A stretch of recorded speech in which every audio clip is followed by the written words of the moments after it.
Hello hi everyone, सभी को मेरा सलाम नमस्ते आदाब। स्वागत है दोस्तों आप सभी का आपके अपने चैनल मैथ जीनियस में।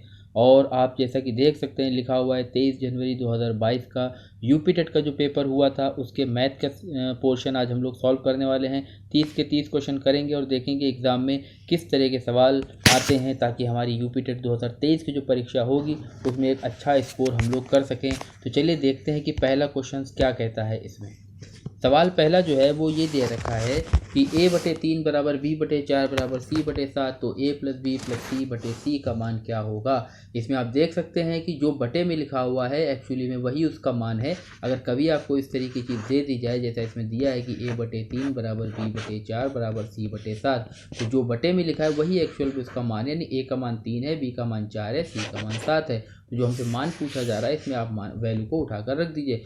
ऊपर क्या आ जाएगा 3 प्लस में 4 प्लस में 7 और बटे में c का मान कितना है 7। इसको हल करेंगे तो आएगा 14/7, यानी कि काटने पर हमारा आंसर कितना आएगा 2। यानी सही आंसर क्या है ऑप्शन सी 2। नेक्स्ट क्वेश्चन क्या है देखते हैं।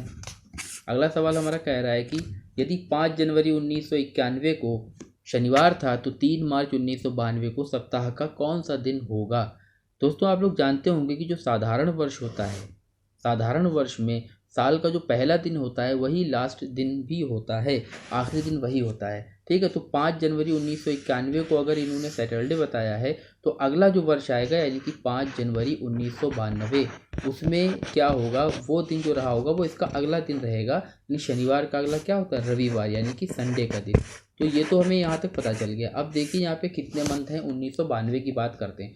सवाल के हिसाब से देखें तो हमें 3 मंथ पे फोकस करना होगा। एक तो जनवरी का, दूसरा फरवरी का और तीसरा मार्च का। यहाँ से यहाँ तक हमें जाना है। देखिए जनवरी में 5 दिन तो ऑलरेडी गुजर चुके हैं क्योंकि 5 इन्होंने सवाल में ही दे रखा है। हमने निकाल लिया कि 5 जनवरी 1992 को रविवार है, तो 5 दिन तो निकल गए। जनवरी में टोटल होते हैं 31 दिन, जिसमें से 5 निकल गए। यानी अभी हमें आगे कितना जाना है 26 दिन और आगे जाना है। फरवरी में वैसे तो 28 दिन होते हैं, लेकिन जो 1992 का वर्ष है ये एक लीप वर्ष है, इसलिए इसमें कितने दिन होंगे, इसमें 29 दिन होंगे।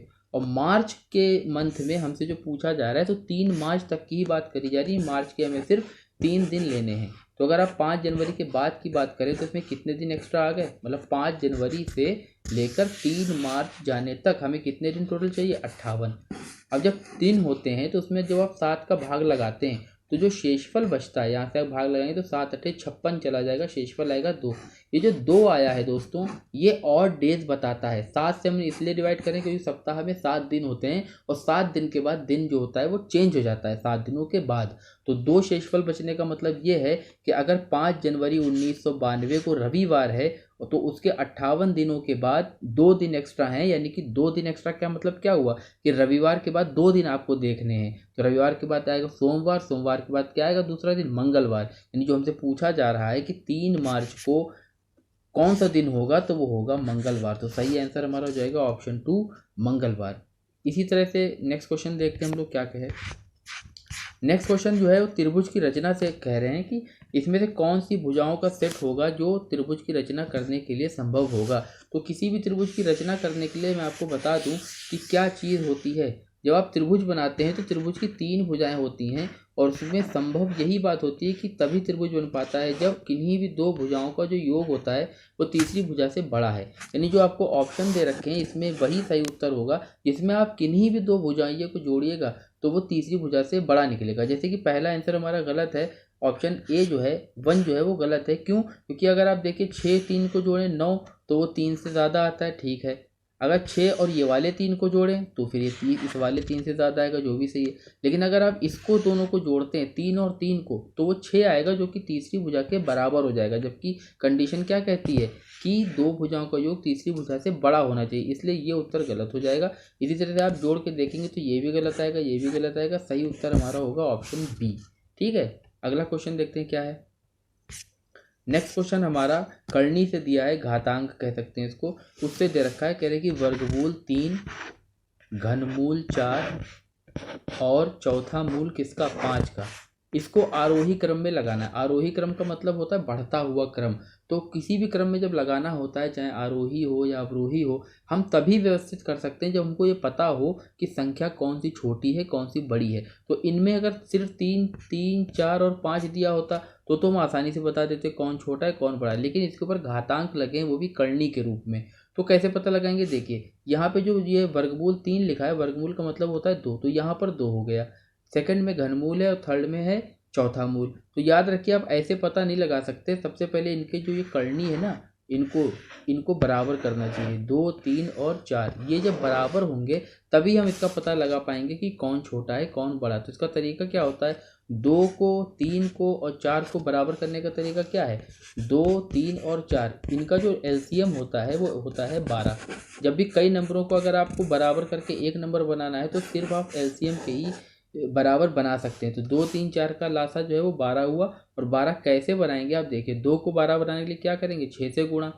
3 को बराबर 12 बनाने के लिए क्या करेंगे, 4 से गुणा। तो इसमें 6 से गुणा करेंगे, इसमें 4 से गुणा करेंगे, और इसमें 4 तियाँ 12 होता है 3 से करेंगे। लेकिन जब उन्हें बाहर गुणा करिए तो मैं अंदर भी वही घात लगानी पड़ेगी जिसकी बाहर गुणा करिए। तो यहाँ पे 4 से करिए तो अंदर 4 लगाइए, यहाँ पर 3 से करिए तो अंदर 3 लगाइए। अब इसको देखिए, बाहर तो 12 ही बन जाएगा, सभी के बाहर क्या बन जाएगा 12, लेकिन उसके अंदर का जो नंबर है करनी के वो बदल जाएगा। क्या हो जाएगा वो देखिए, पहला जो 3 की घात 6 करेंगे तो कितना हो जाएगा, 3 तिया 9, और 9 को 3 बार, 9 का घन हो जाएगा कितना, 729।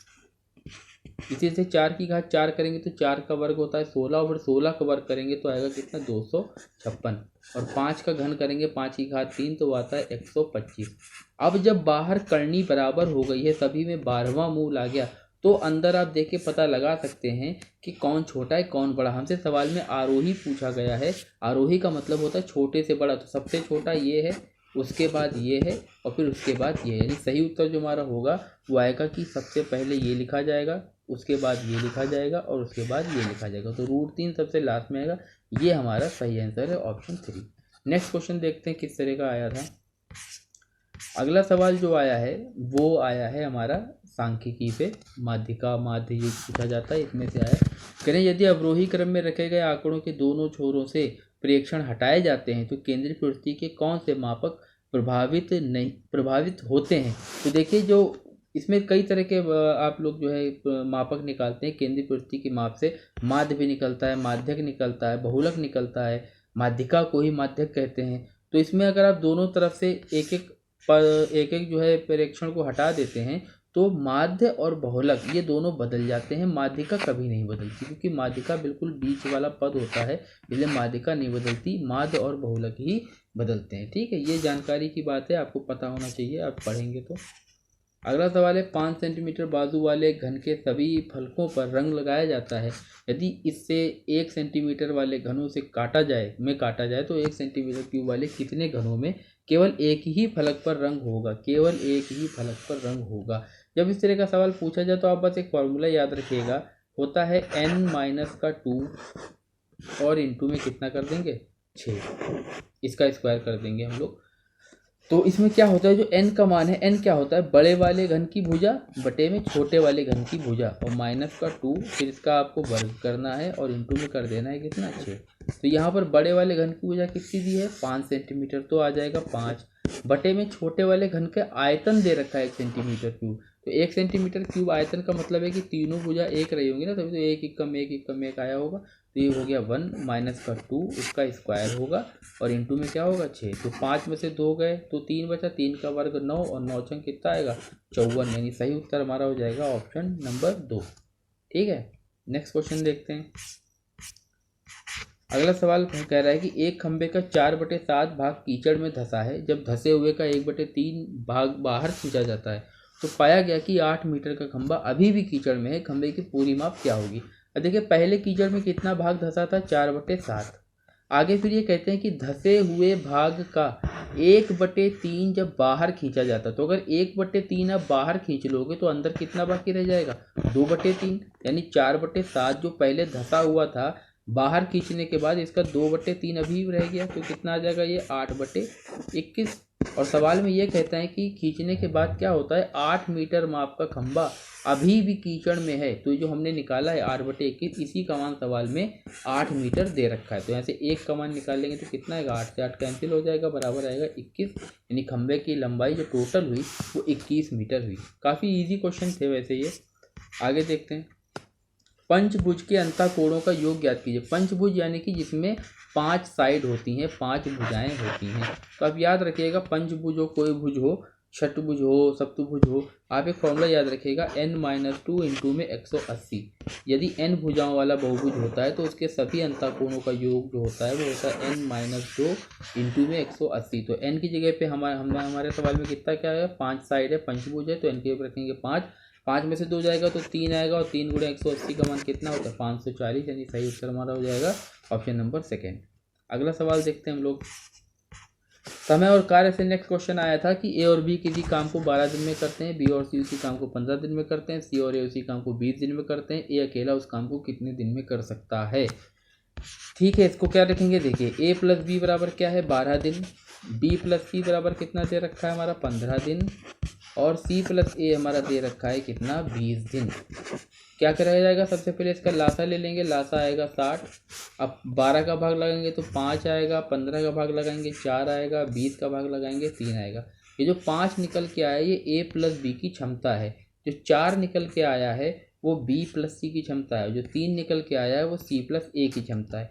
तो क्या करेंगे, इसको अगर आप जोड़ दीजिए, अगर आप इसको जोड़ दीजिएंगे तो इधर क्या आ जाएगा, इधर आएगा 2a प्लस बी प्लस में सी, और बराबर आ जाएगा 5 4 9 3 12। यानी कि a प्लस बी प्लस सी का मान आ जाएगा कितना, 2 से भाग करेंगे आ जाएगा 6। अब अगर हमसे a का मान पूछा जा रहा है कि a कितने दिन में करेगा, तो हमें b और c का कार्य हटाना पड़ेगा। b और c का कार्य कितना निकल के आया है, एक दिन का 4। तो अगर 6 में से 4 को घटा देंगे तो उत्तर आएगा 2। यानी a अकेला जो है उसका कार्य कितना आया है, 2, और टोटल कार्य कितना है, 60। तो कैसे करेंगे इसको, 60 को हम लोग 2 से डिवाइड कर देंगे तो आंसर कितना आ जाएगा, 30 आ जाएगा। सही उत्तर क्या होगा हमारा, ऑप्शन नंबर 3, 30। नेक्स्ट देखते हैं सवाल क्या है। अगला सवाल हमारा भिन्न के मासा से पूछा गया है। 14/33, 42/55, 21/22 का मासा। 14/33, 42/55 और 21/22। जब भिन्न का लासा या मासा पूछा जाता है तो देखिए क्या करते हैं, जो आपसे सवाल में पूछा जाए वो तो आप अंश का ले लीजिए, और उसकी दूसरी चीज़ जो है वो हर की ले लीजिए। जैसे कि यहाँ पे मासा पूछा गया तो हम लोग क्या करेंगे, अंश का लेंगे मासा, और उसके बटे में लिख देंगे लासा। अगर हमसे लासा पूछा जाता है इसकी जगह पर तो हम लोग अंश का लासा लेते और बटे में मासा लिख देते। ठीक है, बात समझ में आ रही है। जैसे यहाँ पे 14, 42 और 21 है, तो अगर हमसे सवाल में मासा पूछा गया है तो हम 14, 42 और 21 का क्या करेंगे, मासा लेंगे। मासा कितना आएगा, 7। भाई 14 का मतलब कितना हुआ, 7 गुणे 2। 42 का मतलब कितना हुआ, 7 गुणे 6। और 21 का मतलब कितना हुआ, 7 गुणे 3। तो कॉमन फैक्टर क्या दिख रहा है, 7 है ना। मासा का मतलब जो सभी में हो तो हो जाएगा 7। बटे में लासा लेंगे तो 33, 55 और 22 का लासा कैसा होगा, देखो सभी के सब 11 से कटते हैं, तो 11 तो सब में आ रहा है। उसके अलावा 11 तियाँ 33 होता है तो 3 भी ले लो, 11 पंजे 55, 5 भी ले लो, 11 दूना 22 तो 2 भी ले लो, तो 5 दूना 10 और 11 तियाँ 33, तो 33 और 10 यानी कि 330। तो इसका लासा कितना आ जाएगा, 330। तो सही उत्तर हमारा हो जाएगा ऑप्शन नंबर 1, 7/330। नेक्स्ट सवाल देखते हैं हमारा, 7 + 2√10 का वर्गमूल। जब भी इस तरह के सवाल आपसे आते हैं तो बहुत सिंपल है, आप क्या करिए, देखिए यहाँ पे जो 10 दे रखा है इसको 2 ऐसे नंबरों में तोड़ना है जिसकी मल्टीप्लाई करने में 10 आए और जोड़ने पे ये पहले वाला नंबर आए। आप जब प्रैक्टिस करेंगे तो सीख जाएंगे। यहाँ पे 5 आएगा और 2 आएगा, 5 दूना 10 होता है और 5 और 2 को जोड़ें तो 7 आएगा। सही उत्तर हमारा हो जाएगा, हमें फैक्टर तो मिल गया 5 और 2। आंसर निकालने के लिए क्या करेंगे, देखिए यहाँ बीच में प्लस दे रखा तो आप भी प्लस लगा दीजिए, और करनी है तो हम लोग क्या करेंगे, रूट लगा देंगे। तो सही उत्तर क्या हो जाएगा, √5 + √2 यानी कि ऑप्शन नंबर 3। अगला देखते हैं सवाल हमारा, पाई क्या है। सभी को पता है पाई कैसी है, पाई एक अपरिमेय संख्या है। निम्नलिखित में कौन सी संख्या 99 से विभाजित होती है। 99 से वही संख्या विभाजित होगी जो 11 से भी कटे और 9 से भी कटे, 11 9 99। तो आप चेक कर लीजिए भाई, जो पहली संख्या है 5 और 4 9, 4 3 7 और 2 9, तो 9 से तो कट रही है। अब बस देखना है 11 से कटेगी कि नहीं कटेगी। देखिए एक एक छोड़ के जोड़ा करिए, 5 3 8, 8 और 1 कितना हुआ, 9।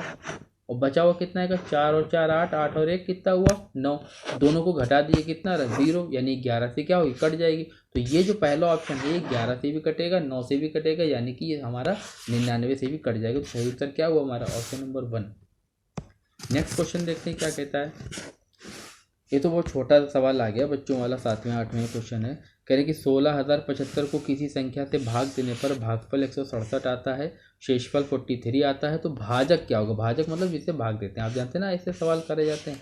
तो जो यहाँ पे आता है, यहाँ पर वो आता है भाजक, जो यहाँ पर आता है वो आता है भाज्य, यहाँ पर आता है भागफल, और घटाने के बाद जो नीचे बचता है वो होता है हमारा क्या, शेषफल। तो इसमें सवाल में जो हमें पूछा गया है, अंदर हमें मान दे रखा है कि 16,075 को भाग दे रहे हैं, ठीक है, किसी नंबर से भाग दे रहे हैं, पता नहीं नंबर कौन सा है। तो भागफल हमारा आता है 167, और शेषफल नीचे बचता है कितना 43। शेषफल का मतलब वो होता है कि जो एक्स्ट्रा चीज़ होती है। तो आप सबसे पहले शेषफल को इसमें से माइनस कर दीजिए। सबसे पहले क्या करेंगे, इसको शेषफल को माइनस करेंगे, 43 को आप इसमें से माइनस कर दीजिए, कितना बचा 5 में से 3 गए 2, 7 में से 4 गया 3, 0 और 16। अब ये जो 16,032 आया है, ये 168 की गुणा करने से आया ना, तो इसको 167 से क्या करिए, डिवाइड कर दीजिए। इसको डिवाइड करेंगे तो आप देखेंगे कि आंसर कितना आता है 96। तो हमारा सही उत्तर क्या हो जाएगा 96, यानी ऑप्शन नंबर 3।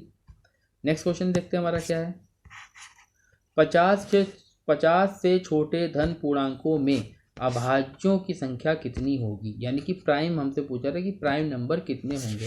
तो इसमें कोई बड़ी बात नहीं, आप बस याद रखिएगा कि 1 से लेकर 100 तक, ये फैक्ट है, आप इसको याद कर लीजिए वरना पेपर में गिनते बैठोगे।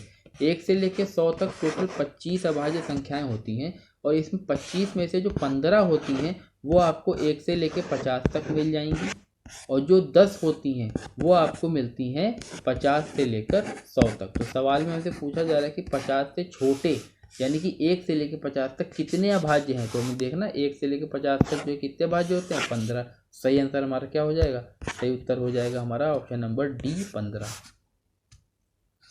अगला सवाल हमारा दे रखा है, दो संख्याओं में से बड़ी संख्या का 2 गुना छोटी संख्या के 5 गुने से 3 ज़्यादा है, तथा बड़ी संख्या के 4 गुने और छोटी संख्या के 3 गुने का योग 71 है। वे संख्याएं क्या हैं। देखिए दोस्तों, इसको हम लोग समीकरण बनाकर हल कर सकते हैं। यदि हम समीकरण बनाते हैं तो कैसा बनेगा, देखिए आप मान लीजिए कि बड़ी संख्या को x और छोटी संख्या को y। अब इस पे दोनों शर्तों को लगाइए जो क्वेश्चन में आपको दे रखी हैं। पहली कंडीशन दे रखी है कि बड़ी संख्या का 2 गुना, यानी कि बड़ी संख्या x माना है तो उसका 2 गुना 2x हो गया। छोटी संख्या का 5 गुना बोला है, छोटी संख्या y मानी है तो इसका 5 गुना यानी कि 5y। कंडीशन ये है कि बड़ी संख्या का जो 2 गुना है वो छोटी संख्या के 5 गुने से 3 ज़्यादा है, यानी 2x जो है वो 3 ज़्यादा है। तो जाहिर सी बात है 3 ज़्यादा है तो उसमें जोड़ेंगे नहीं, इसमें जोड़ेंगे, ठीक है, 5y में। ये आपकी पहली समीकरण बन गई।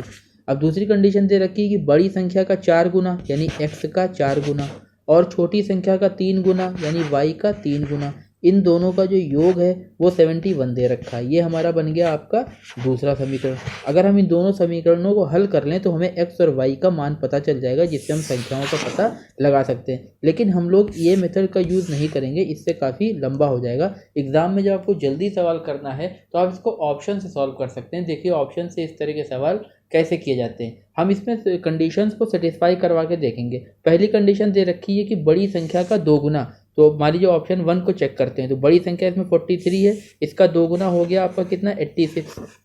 और कह रहे हैं कि छोटी संख्या का 5 गुना, छोटी संख्या यानी 8 का 5 गुना कितना हुआ 40। बड़ी संख्या का 2 गुना जो है वो छोटी संख्या के 5 गुने से 3 ज़्यादा है, ठीक है। तो अगर 40 में हम लोग 3 ज़्यादा करेंगे तो वो 86 तो आएगा नहीं, यानी कंडीशन सेटिस्फाई नहीं हो रही, तो पहला ऑप्शन क्या हो गया, गलत। इसी तरह से सेकंड को चेक करते हैं। बड़ी संख्या 17 है, 17 का अगर आप 5 गुना करेंगे, 2 गुना करेंगे बड़ी संख्या का तो आएगा 34 यानी कि 34, और छोटी संख्या का 5 गुना करेंगे तो आएगा 5। अब 5 में 3 ज़्यादा करेंगे तो 34 थोड़ी ना आएगा, इसका मतलब है सेकंड ऑप्शन भी गलत है। तीसरा चेक कर लेते हैं। बड़ी संख्या का 2 गुना करेंगे 14 दूनी कितना होता है 28, और छोटी संख्या का 5 गुना करेंगे तो 5 का 5 गुना कितना वो 25। अब आप ये देखिए कि छोटी संख्या का जो 5 गुना है वो 3 ज़्यादा करने से बड़ी संख्या हमको मिल रही है, यानी कि हमारा जो ये वाला ऑप्शन है ऑप्शन नंबर 3, 14 और 5, ये सवाल की पहली कंडीशन को सेटिस्फाई कर रहा है। तो यही हमारा क्या हो जाएगा, सही उत्तर हो जाएगा। आप इसमें चेक करके देखिए तो दूसरी शर्त जो दे रखी है वो भी सेटिस्फाई हो जाएगी। दूसरी शर्त क्या है कि बड़ी संख्या के 4 गुने, तो 14 का 4 गुना कितना हुआ 56, 56, और छोटी संख्या का 3 गुना यानी 5 का 3 गुना कितना वो 15। अब आप इनका योग निकाल के देखिए तो कितना आएगा 71 आएगा, जो कि सवाल में हमें दे रखा था। इसका मतलब है कि हमारा सही उत्तर क्या हो गया, ऑप्शन नंबर 3, 14 और 5। इस तरह के सवाल आप ऑप्शन से ही किया करिए ताकि जल्दी होगा। आइए नेक्स्ट क्वेश्चन देखते हैं हमारा क्या कहता है। नेक्स्ट क्वेश्चन हमको ज्यामिति से दे रखा है, मेंसुरेशन से है। इसमें कह रहे हैं कि एक वर्ग का क्षेत्रफल जिसकी एक भुजा 8 सेंटीमीटर है उस आयत के क्षेत्रफल के बराबर है जिसकी लंबाई 16 है। आयत की चौड़ाई बताइए। तो आयत का जो क्षेत्रफल होता है वो होता है लंबाई गुणे चौड़ाई, और वर्ग का जो क्षेत्रफल होता है वो होता है भुजा का स्क्वायर। ठीक है, तो सवाल में वर्ग की भुजा 8 दे रखी है, यानी वर्ग का क्षेत्रफल हुआ 8 गुणे 8, और ये क्षेत्रफल बराबर है आयत के क्षेत्रफल के। आयत का क्षेत्रफल होता है लंबाई गुणे चौड़ाई। लंबाई हमें दे रखी है 16, चौड़ाई हमसे पूछी गई तो चौड़ाई को आप x मान लीजिए। तो अब अगर आप यहाँ से हल करेंगे तो x का मान कितना आ जाएगा, 8 का 8 से गुणा करेंगे कितना आएगा 64, और बटे में जाएगा 16। 16 से इसको आप काटिए तो आंसर कितना आएगा 4, यानी कि सही उत्तर हमारा हो जाएगा क्या 4 सेंटीमीटर। नेक्स्ट क्वेश्चन दोस्तों देख लेते हैं क्या कहता है। नेक्स्ट क्वेश्चन विभाजिता से दे रखा है। इसमें कह रहे हैं कि 12 10 12 यानी 1,21,012 को 12 से भाग देने पर शेषफल क्या होगा। देखिए ये सवाल तो आप भाग की क्रिया करके इसका उत्तर बता सकते हैं। भाई 12 से भाग लगा तो 12 10 12 में, तो इसका आपको पता चल जाएगा शेषफल कितना आएगा। लेकिन जो एग्जाम में क्वेश्चन आपसे पूछा जा रहा है या आपके एप्टीट्यूड को चेक करने के लिए पूछा जा रहा है, तो आप इस विधि से भाग करके उत्तर तो बता सकते हैं, कोई बड़ी बात नहीं है। लेकिन आपको एक दूसरा तरीका बताएंगे जिससे आपको और भी सवालों में मदद मिलेगी। अब देखो आप इसको कैसे लिख सकते हो, आप इसको तोड़ के लिखो। क्या इसको हम ऐसे लिख सकते हैं, 12 के आगे 4 0 प्लस में 1 के आगे 3 0 और प्लस में फिर 12। भाई अगर आप इसको जोड़ेंगे तो यही संख्या हमको वापस से प्राप्त हो जाएगी। तो इस चीज़ में जब भाग लगाने का मतलब है कि इस चीज़ में आप भाग लगा दिए, उसी का विस्तृत है, एक्सपेंडेड फॉर्म लिखी। अब 12 से आप भाग लगाइए। ऐसा क्यों, तो आप देखो जब आप ये जो ऊपर 3 चीज़ें जोड़ में लिखी हैं, आप इसको अगर देखेंगे तो भाई 12 से भाग लगाने पर ये तो पूरा ही डिवाइड हो जाएगा, ये भी पूरा डिवाइड हो जाएगा। सिर्फ 1000 है जो पूरा डिवाइड नहीं होगा। तो आप जब 12 से में भाग लगाएंगे तो 12 से 8 कितना होता है 96, और बचेगा 4, जाएगा 4 0 40 हो जाएगा, फिर 12 3 36 जाएगा, तो शेषफल कितना बचेगा 4। तो सही उत्तर हमारा क्या हो जाएगा, आंसर नंबर 2 4। ठीक है, इस तरीके से इस सवाल को हम लोग कर सकते हैं। नेक्स्ट क्वेश्चन देखें। नेक्स्ट क्वेश्चन इकाई के अंक से दिया गया है कि 378 गुणे 236 गुणे 459 गुणे 312 के गुणनफल में इकाई का अंक कितना होगा। इकाई के लिए हम लोग सिर्फ इकाई के नंबर पर ही फोकस करेंगे। तो इसको कैसे करेंगे, देखिए 8 और 6 48, भाई गुणा हो रही है ना, तो 8 छंग कितना हो जाएगा, 8 छंग 48 यानी कि 8 मिला, फिर 8 9 72 यानी कि 2 मिला, और फिर 2 दूना 4, यानी लास्ट में हमको आंसर कितना मिल रहा है 4। सही उत्तर हो जाएगा 2। नेक्स्ट क्वेश्चन हमारा देख लेते हैं क्या कहता है। अगला सवाल हमें फैक्ट से दिया गया है कि सांख्यिकी में विचरण का विश्लेषण नामक विधि का मुख्य श्रेय किसको दिया जाता है। तो दोस्तों आपको ये बात पता होनी चाहिए कि ये आर.ए. फिशर को दिया जाता है। ये विचरण का विश्लेषण नामक विधि का श्रेय जो है वो आर.ए. फिशर को दिया जाता है। नेक्स्ट क्वेश्चन हमारा क्या कहता है। अगला सवाल दे रखे हैं कि यदि किसी दिए गए आंकड़े का समांतर माध्य ए हो, ज्यामितीय माध्य जी हो तथा हरात्मक माध्य एच हो, तो इनमें से कौन सी कंडीशन सही होगी, कौन सी कंडीशन सेटिस्फाई होगी, ये पूछा जा रहा है। तो आप देखिए अगर हमारे पास 2 नंबर होते हैं, मान लीजिए संख्याएं ए और बी हैं, तो समांतर माध्य का तरीका क्या होता है, अर्थमेटिक मीन जिसको बोलते हैं। समांतर माध्य का मतलब होता है आप संख्याओं का योग कर दीजिए और उसको क्या करिए, जितने वो नंबर हों उससे डिवाइड कीजिए। यहाँ पे ए और बी 2 संख्या है तो 2 से भाग लगा दिया। ज्योमेट्रिक मीन यानी कि ज्यामितीय माध्य निकालने के लिए क्या करते हैं, अंडर रूट AB। ठीक है, और हरात्मक माध्य जो h होता है इसको निकालने का तरीका होता है 2AB बटे में a प्लस b।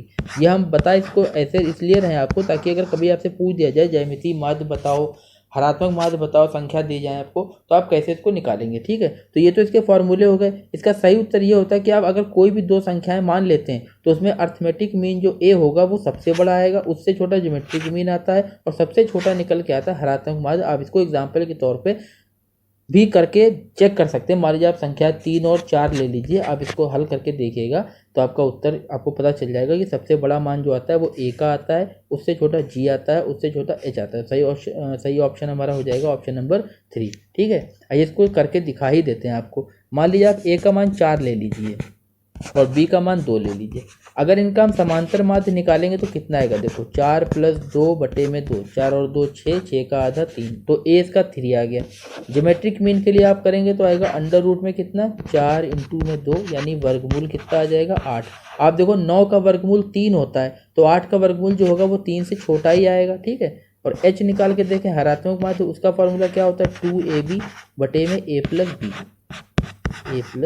तो कितना होगा 2 × 4 × 2 और बटे में हो जाएगा कितना 4 + 2। इसको हल करेंगे तो आ जाएगा 2 चौके 8, 8 दूना 16, 16 बटे में 6 यानी कि 8 बटे में 3। अब आप 8 को 3 से भाग लगाएंगे तो 3 दूना 6 यानी कि 2 पॉइंट समथिंग आएगा। तो जो 2 पॉइंट समथिंग आएगा तो देखिए वो 3 से भी छोटा होगा, है ना। तो आप यहाँ से चेक कर सकते हैं कि सही उत्तर इसका क्या हो जाएगा 3, यानी समांतर माध्य सबसे बड़ा होता है, ज्योमेट्रिक मीन उससे छोटा होता है और हरात्मक माध्य जो होता है वो सबसे छोटा होता है।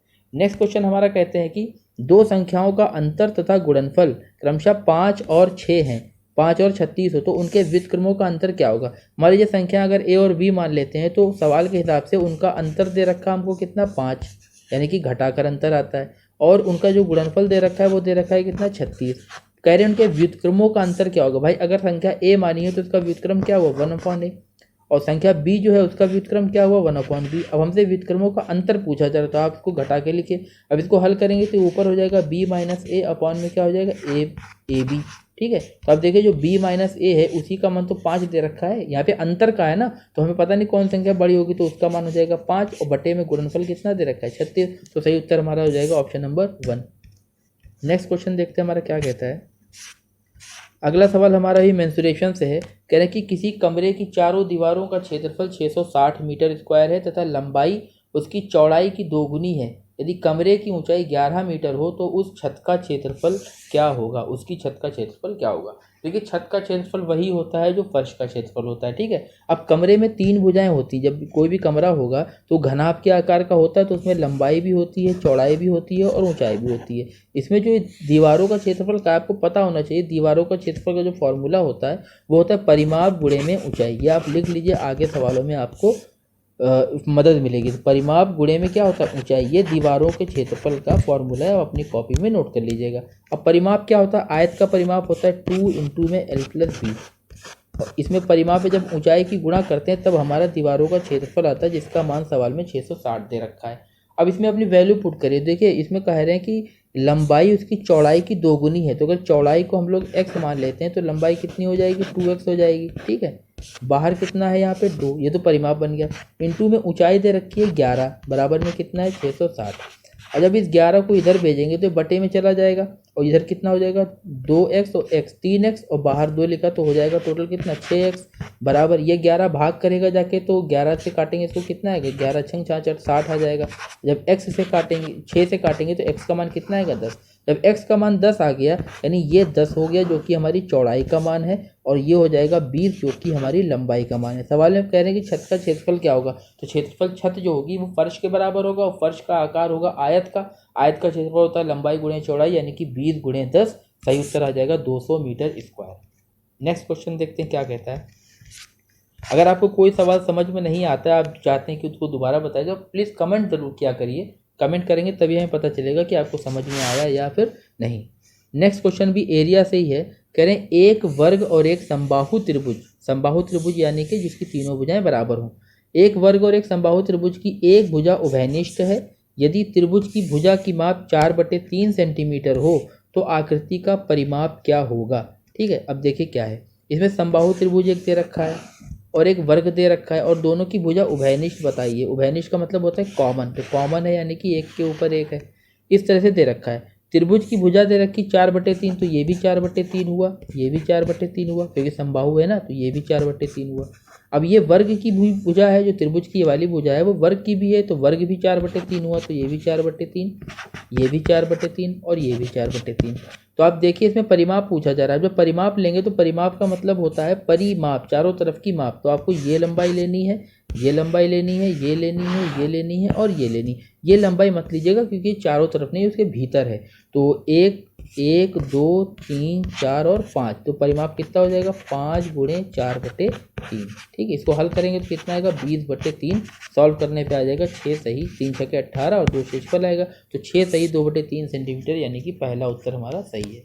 नेक्स्ट क्वेश्चन हमारा क्या कहता है, लाभ और हानि से अगला क्वेश्चन है, करें यदि किसी वस्तु का क्रय मूल्य उसके विक्रय मूल्य का 3/2 हो तो उसका लाभ या हानि का प्रतिशत क्या होगा। सवाल में कंडीशन दे रखी वस्तु का क्रय मूल्य यानी कि सीपी, ये बराबर है किसके, सेलिंग प्राइस यानी कि विक्रय मूल्य का 3/2, ये दोनों बराबर हैं। तो अब यहाँ से सीपी बटे एसपी का मान अगर आप देखें तो क्या निकल के आता है, ये आएगा 3/2। देखिए पता लग रहा है कि सीपी का मान 3 है, एसपी का मान 2 है, यानी कि 3 में खरीदा था और 2 में बेचा, तो उसको हानि हो गई। तो ये दोनों ऑप्शन तो वैसे ही गलत हो गए प्रॉफिट वाले। अब 3 में खरीदा 2 में बेचा, तो हानि कितने की हुई हमारे, यहाँ से हानि कितने की हुई 1 की। क्रय मूल्य बटे में रखेंगे कितना 3 और इंटू में कर देंगे 100% के लिए, तो जब 100/3 को हल करेंगे तो सही उत्तर क्या आएगा 33 सही 1/3 की हानि। नेक्स्ट क्वेश्चन देखते हैं हमारा क्या है। अगला सवाल दे रहे हैं कि त्रिभुज एबीसी में डी ई तथा एफ क्रमशः ए बी बी सी व सी ए के मध्य बिंदु हैं, तो बताओ कौन सा कथन सही है। इसमें हमें 4 ऑप्शन दे रखे हैं, इसमें एरिया की बात करी जा रही है कि त्रिभुज डी ई एफ का क्षेत्रफल और ए बी सी का क्षेत्रफल, ये पहला ऑप्शन है। ठीक है, तो इसको कैसे करेंगे देखिए, आप ये देखिए कि इसमें दे रखा है कि आपको कंडीशन यहाँ बताए, जब कोई त्रिभुज दिया हो तो अगर आप उसमें किन्हीं भी 2 भुजाओं के मध्य बिंदु को मिला देते हैं तो जो ये भुजा का निर्माण होता है, ये तीसरी वाली भुजा के क्या होता है, आधी होती है और समांतर होती है। ये एक नियम होता है, प्रमेय होती है। तो अगर आधी होती है इसका मतलब ये हुआ कि भुजाओं का जो अनुपात, ये वाली भुजा और ये वाली भुजा यानी कि छोटे त्रिभुज की भुजा और इस बड़े वाले त्रिभुज की जो ये भुजा है, इनका रेशियो 1/2 निकल के आएगा। इसी तरह से जब ये वाली भुजा देखेंगे तो इसके साथ निकल के आएगा कितना, वो भी 1/2 निकल के आएगा, और ये वाली भुजा जो है वो इसके साथ अनुपात कितना निकल के आएगा, वो भी 1/2 आएगा। यानी जितने भी अंदर छोटे त्रिभुज बने हैं वो बाहर बड़ा त्रिभुज जो ABC है उसके साथ भुजाओं का अनुपात कितना निकल के आ रहा है 1/2। और जब भुजाओं का अनुपात 1/2 है तो भुजाओं का वर्ग करने से एरिया निकलता है, तो एरिया का रेशियो कितना निकला 1/4। तो आप देख सकते हैं यहाँ पर बड़े वाले का क्षेत्रफल कितना है 4 है और छोटे वाले का कितना है 1 है, तो छोटे वाले जितने हैं सभी का एरिया कितना है 1 और बड़े वाले का क्या है 4 है। तो सही आंसर हमारा हो जाएगा ऑप्शन नंबर 2, यानी भीतर जो DEF दे रखा है इसका एरिया जो होगा वो बड़े वाले त्रिभुज का 1/4 होगा। नेक्स्ट क्वेश्चन देखते हैं क्या कहता है। अगला सवाल घातांक से है, कह रहे हैं यदि 10 की घात 3x बराबर 125 हो तो 10 की घात -2x का मान क्या होगा। इसको कैसे करेंगे देखिए, भाई सबसे पहले दे रखा है कि 10 की पावर 3x बराबर 125। आप मुझे ये बताइए कि 125 को हम लोग लिख सकते हैं 5 की घात 3, और जो 10 की घात 3x लिखा है क्या इसको इस तरह से लिख सकते हैं 10 की घात x और फिर उसकी घात 3, भाई तभी तो यहाँ पे घातों की गुणा होगी। ठीक है, तो इसको ऐसे लिख सकते हैं, तो ये बराबर किसके हो गया 5 की घात 3 के। अब देखिए दोनों तरफ से घात तो कैंसिल हो जाएंगे, तो बचेगा क्या 10 की घात x बराबर कितना 5। अब सवाल में 10 की घात 2x का मान है, तो अगर यहाँ पे हमें 2 लगाना हो तो हम इधर भी 2 लगाएंगे घात में, क्या हो जाएगा 10 की घात 2x बराबर हो जाएगा 5 की घात 2 यानी कि कितना 25। लेकिन सवाल में उत्तर 10 की पावर -2x पूछा जा रहा है, तो घात में जब माइनस आ जाता है तो उसमें सिर्फ इतना असर पड़ता है कि जो आपका आंसर है वो व्युत्क्रम हो जाता है। मतलब 10 की पावर 2x का मान अगर 25 है तो 10 की पावर -2x करने से इसका उत्तर व्युत्क्रम आ जाएगा, यानी कि 1/25 आ जाएगा। तो सही उत्तर हमारा क्या हो जाएगा ऑप्शन नंबर 2। नेक्स्ट क्वेश्चन देखते हैं क्या कहता है। अगला सवाल भी घात का ये सरलीकरण है, इसमें आप और ज़्यादा समझ जाएंगे। भाई देखो यहाँ पर 1/3 की घात 3 लगी हुई है, तो आप माइनस को वहाँ देखो कि घात में माइनस है, आप सिर्फ इसकी घात 3 को हल करो। अगर इसकी घात 3 को हल करते तो 1 की घात कितनी भी करो 1 आएगा, और 3 की घात 3 करने से कितना आएगा 27। यानी अगर घात में माइनस ना होता तो उत्तर हमारा 1/27 होता।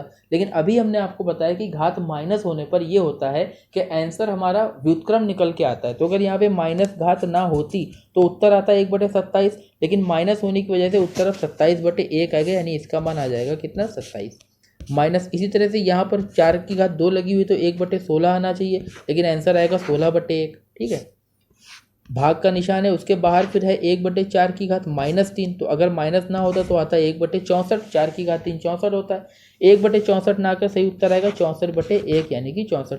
27 में से आप 16 को घटाएंगे तो कितना आएगा 11, डिवाइडेड बाई 64 है, आप जानते हैं डिवाइडेड बाई 64 है। इस डिवाइड के निशान को अगर हम लोग मल्टीप्लाई करते हैं तो बाद की संख्या का व्युत्क्रम करना पड़ता है। ठीक है, तो यहाँ पे कितना हो जाएगा 27 माइनस ये कितना आया था 16, और ये डिवाइड करके कितना आ जाएगा 64।